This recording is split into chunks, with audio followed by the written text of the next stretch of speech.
Hey guys, it's Max from Closed In, and today I want to show you a little bit of our CRM setup. The CRM is something that I've been going over a lot lately, especially for ourselves, but also like we're implementing for more of our clients because there's a lot of value, in my opinion, inside of the CRM, and the more structure you have inside of it, the easier it is to get that value out of the CRM. And getting that value out of the CRM starts with a good flow of how you put the data into the CRM, and that's what I want to show you today. So for anyone who doesn't know me, I'm Max from Closed In. We engineer go-to-market systems for clients with an ACV of 10K or up generally, in a very broad range of niches. And yeah, that being said, let's dive right in. Here you can see our clay table. Basically the flow that we are running is we run outbound campaigns for ourselves as well to find our own new clients. And we use Instantly as a sequencer to send out emails and run campaigns. And the flow that we have is as follows. We send out an email from Instantly. When a positive reply comes in, there's a webhook being triggered, and that pushes the reply to the clay table that you're seeing right here. So let me actually show you what that looks like. I have Instantly open right here. And here I have an old email from myself. So I was testing like some deliverability, and this is like my private email. So if I mark this as interested, the webhook should fire and it should be pushed to the clay table. Let's see if that's actually working. There we go. So here you can see 10th of April. And just to say, there's a few columns hidden here to not expose all of the information on our prospects, but this one you can see. So, first of all, I can actually open it here, and we're going to get all the details. So, my email, that's my phone number, the reply email, all the stuff. From there, we want to push it to a specific pipeline. So, the CRM that we are using is Close. Like I see a lot of people talking about HubSpot, Salesforce. I mean, makes sense, like Edio, of course, right now. But I think for most of the B2B companies that I see, actually simple CRM like Close can already be sufficient. Well, we're running a few different offers, and this one's specifically for Closed In, for the go-to-market engineering, and we also have a specific pipeline for that. So we want to push all of the replies coming in here to the Closed In pipeline. Then we want a deal owner. So this is between me and my co-founder, Jurre. Basically how we do that, we have inboxes that are sending from my name, and we have inboxes sending from Jurre's name. Whenever it is sent out from my name, I become the deal owner, and whenever it gets sent out from his name, he becomes the deal owner. So we do that with a formula. I can show you here. Basically it says, if the reply text of the email contains Jurre, you output Jurre, because in the emails that are sent from me, his name won't be coming forward, and likewise. So we get the first name of the prospect. We do some other stuff around like auto-replying with AI so that we can have speed to lead, but that's not what this video is about. I actually did make a different video about that if you would be interested to see. But this column is important. So here we create the lead inside of Close. There's a native integration with CRM if you're on the Clay Pro plan. So that's very convenient. And creating the lead generally is not enough, because you have the lead, but for me I also want to create an opportunity around the company that the prospect is active for, and there's no native integration there, so we have to do it with an HTTP API call, and I can show you what we do. I have the API set up here. We do a post request to this endpoint, and we send a few values in the body. So we have to send the lead ID, the timestamp, I like that. And of course, we want to know which pipeline it belongs to. So from there, it gets created, and we still like push it to Google Sheet. Very simple. So let me now show you the setup in Close, what Close is looking like. I should have that right here. So whenever something comes in, I want to push it to positive reply. Let me see. Here it is.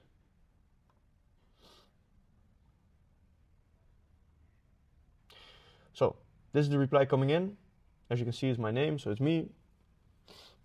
The company is Closed In. And from there, basically how I like to structure the pipeline, it comes in under positive reply. From there, I want to take a look at it, see if it's qualified, if it's not qualified, if I want to pursue it to book a meeting, and that's basically like triaging the lead. So now I triaged it, and I push it to triage set.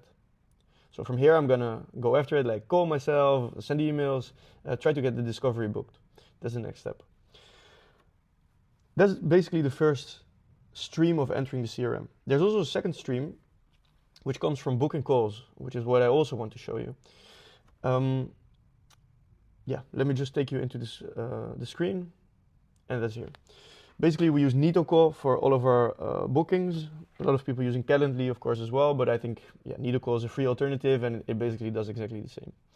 Here we have a few planning links, and the one that I am going to use right now is, let's see, discovery call with Max Munsterman. I'm going to copy it, and basically, this call can be booked two ways. So first of all, it can be booked by now the lead has entered the CRM. I'm going to follow up. I'm going to book the call, and then I use this link to book it. So that's when it came from a positive reply. But we can also, of course, have inbounds, or for example, somebody coming from LinkedIn or from YouTube. Those opportunities are not already in the clay table, but I'm still going to book the call. So I also want those prospects to enter the CRM. I hope you can still follow this, but I think it will make sense in a bit. So let me show you. If I'm going to book this call with myself, so there's a discovery call with Max Munsterman, and let's plan it for today, 1:45. I'm going to use the exact same data.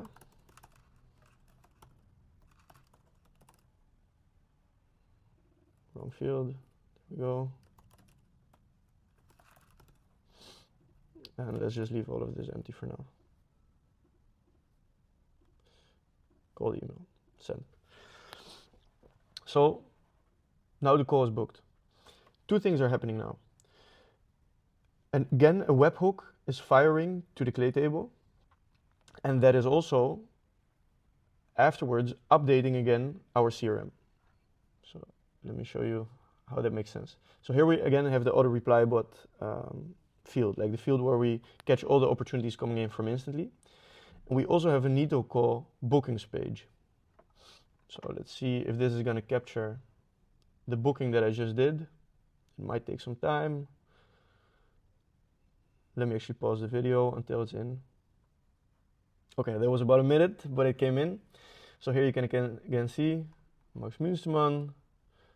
That's me with my email. So in this table, remember, it's the same prospect that already replied positively through instantly. So we don't want to duplicate this lead inside of the CRM, but we do want to capture this lead inside of the CRM or update the lead inside of the CRM. So that's what we're doing here. Let me take you through the table. We have a bunch of information. So first of all, we're going to look up a row inside of the first sheet to see if it actually was already inside of a positive reply that we received from instantly. Because if it is, it means it came from a cold email campaign. And if it did, the lead already got created inside of the closed CRM, remember? So that means here that the status that we give it is not a new lead, but it's a meeting update. The booking source is closed in, I'm the deal owner, and the booking status is call booked. So you can also have a reschedule or a canceled. This is call booked, and now we're going to find the lead inside of close. If we find it, we get back the lead ID. If it's a new lead, it leaves the field empty. Based on if it's filled or empty, we give it a lead action. So either we update the opportunity or we want to create the lead if it doesn't exist yet. So then we get again an API call to close to either create the lead or not run if the lead was already created. From there, like in the previous table, we don't just want to create the lead, we also want to create the opportunity ID, find the opportunity, and we put all of those together inside of one column. And from there, we can update the opportunity to here, discovery booked. So let me show you in close. Remember, I moved myself from interested reply to triage set. So let's see if it actually moved. Here it is. Discovery booked. So let's see if it updates now. And here we go. it moved to discovery booked. So that way you don't have to manually move the leads over, and even when you get a call booking, it just moves automatically. So now it becomes even nicer that this was a discovery, but our sales process is as follows. We have discovery, and then after we have a demo where we like show like a clay build, TAM analysis, look into the ICP, all that kind of stuff. But we of course need to know information on our client to be able to prepare a demo. So that's what our funnel looks like: discovery, demo. So that means we have different planning links. And before we used discovery call with Max Munsterman, but now let's say I did the discovery and I want to book a demo. I also have a demo call with Max Munsterman link, which is like 60 minutes. So let me copy that one and show you what happens if I book this one. So let's say I want to book this for Monday, 10 a.m. Now, Max. An email, let's put the same again. So then it knows to update it. Send it. Let's wait again a bit for the webhook to get triggered. I'll pause it again. Okay, it came in. So here again we see Max Munsterman.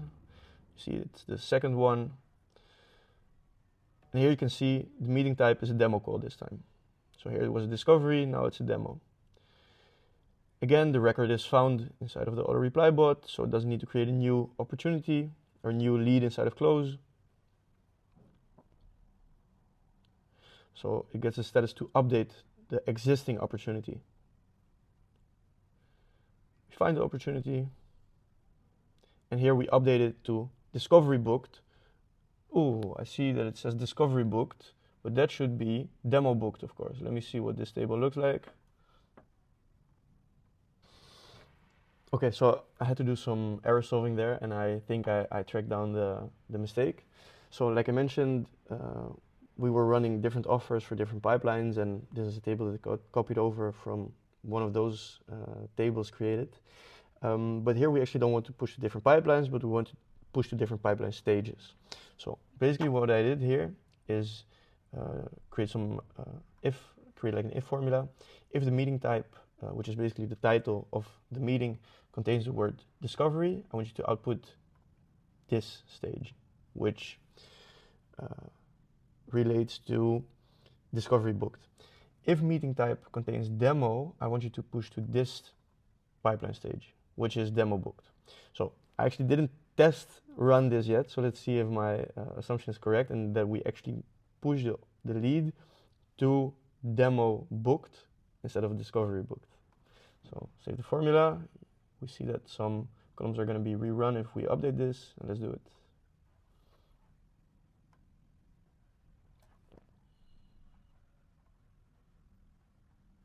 Yes, there we go, demo scheduled.